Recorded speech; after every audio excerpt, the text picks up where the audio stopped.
Welcome back to the channel, everyone. I hope everybody is doing well and having a good day. But man, let's get into it, man. So it's been good for Dub now. As you know, since we in Dub, everything moves slower, everything comes out slower. But we finally got a small victory. My Hero Academia season 7, the first dub episode came out a couple days ago. I believe May 18th it came out. Man, my first impressions on that episode was good. Like, I like the fact that they got to the action right away. Like, it wasn't no build up, none of that. Like, the new hero that's like being spoken of, through the community and everything like that. I believe her name is Stars and Stripes. She's like the most powerfulest female hero in America. And she basically went to Japan to fight Tumor Shigaraki, right? Or One Fall, either the two, because they both sort of like, I guess, mixed mentally. But man, they started off fighting and everything like that. I was like, yo, this first episode is good. Like the action is good, the animation still holds up the same, which we greatly appreciate. Yeah, and her powers, like Stars and Stripe powers, her powers is insane. So basically, her quirk is called New Order.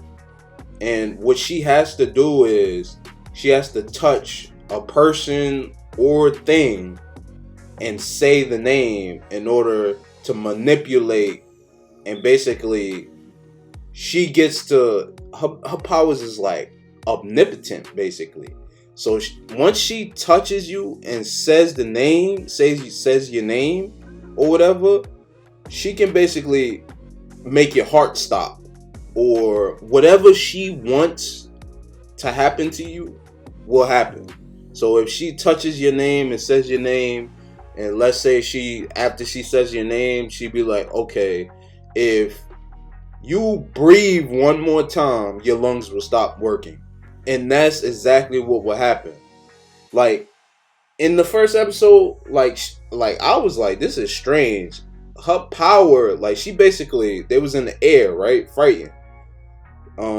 And she touched the wind, and then she manipulated the airspace to Shigaraki, like basically the surrounding airspace around Shigaraki. It's no oxygen. She took away the oxygen from his airspace, and I was just like, that's crazy. She touched the wind and did all that, and then she touched Shigaraki and said his name, but the thing is, with Shigaraki, he's mentally, he's not Shigaraki. He's combined with All For One. So it's he doesn't identify as Shigaraki anymore mentally. He may look like Shigaraki and everything, but he does not identify as Shigaraki. So when she touched him and said his name, this is spoiler alert. So if you didn't watch episode 1, I forgot to say spoiler, but I'm just say what happened. So she touched him, said his name, and nothing didn't happen. Her quirk didn't work on him because he doesn't identify as Shigaraki, which is strange to me, but not really, because he's having I say like a mental crisis, like identity crisis. So he don't identify as Shigaraki, and he don't identify as All For One either. So that's what was interesting to me. He's having a whole identity crisis. So he don't even know who he is, but he still knows the mission that he wants to complete. I'm just like, wow, this is insane. They battle was insane. They wounded him, but he just, regenerated, because he's not the same Shigaraki from season 1. He's way more powerful than that, and she basically was just manipulating like beams of energy. Like her power is omnipotent. I'm not even gonna lie. Her power is OP. Hey guys, I just wanted to pull you guys out the video real quick to further explain Stars and Stripes Quirk. Her real name is actually Kathleen, but she goes by the hero name Stars and Stripes. But the way how her quirk work, okay, so her quirk is a manipulated quirk, right? So whatever she touches, she have to say their name and then make a rule. So this rule, for instance, like Shigaraki, she says if he moves, his heart stops working. So she made that a rule. So every rule she makes, she could basically bend anything to her will, however she wants it to be.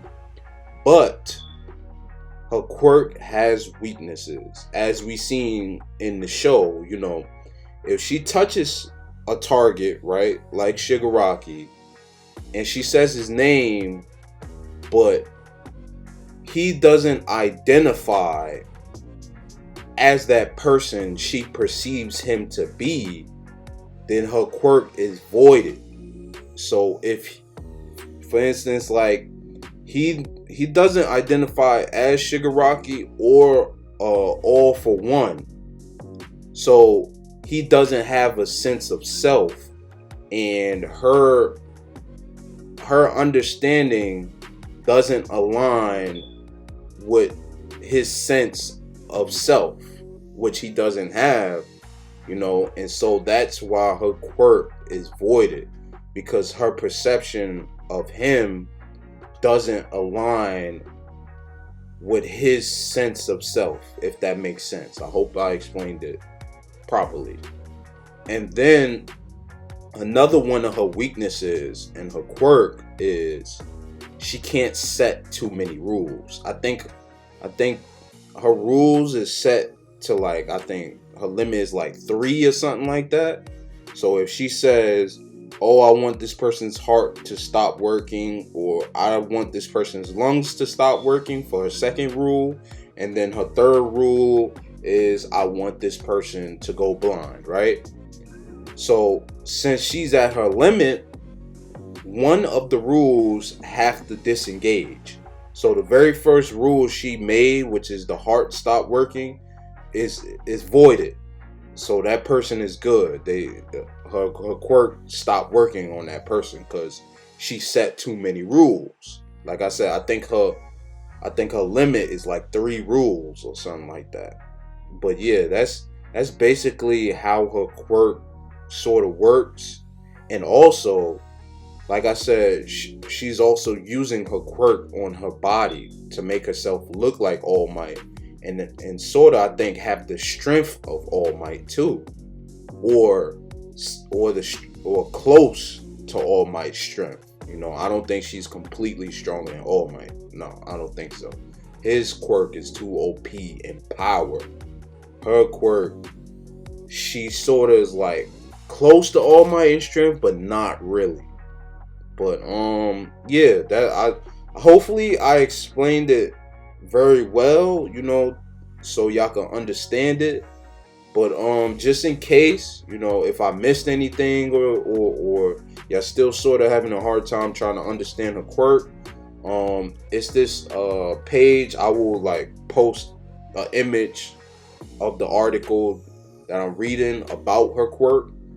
It's called myheroacademia.fandom.com. I'll probably put a link in the description too, so y'all can read it all the way through for yourselves. But yeah, I hope I explained it, in detail. But let's get back to the video. And I feel like if Shigaraki manages to steal that power, he would be even more OP than what he is. I don't think nobody could stop him if he manages to get her quirk. And I'm just yo, this episode 1, we needed this. We needed action right away. It's good to have a build up, But you know, since we waited for so long for season 7, I'm just like, we need that action. We need that action right away. And they delivered. They delivered that. First episode, they delivered. And I can't wait to see the second episode, you know, and see like the extent of her quirk. Like does her quirk does more, you know what I'm saying? Because it's already OP.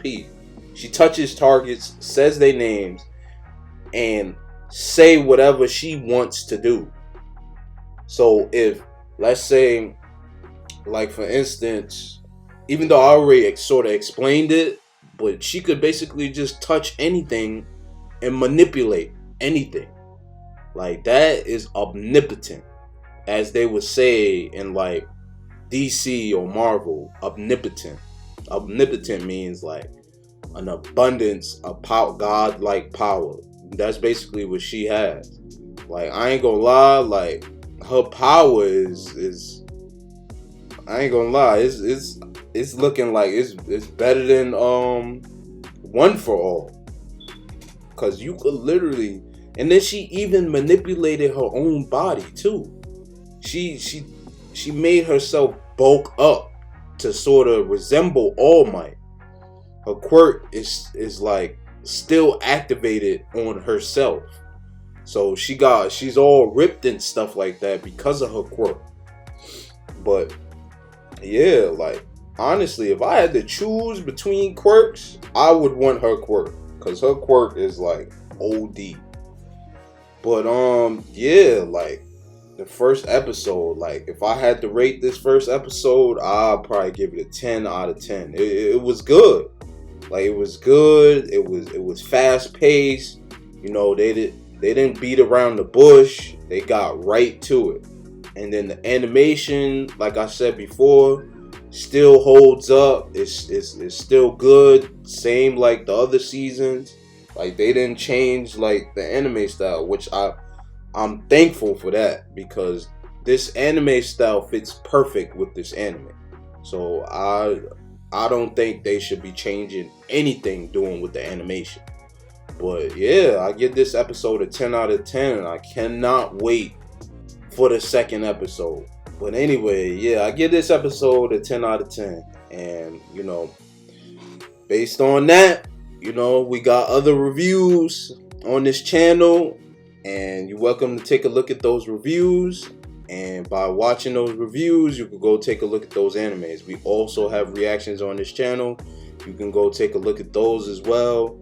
And after that, you can take a look at those animes too. And I'm out.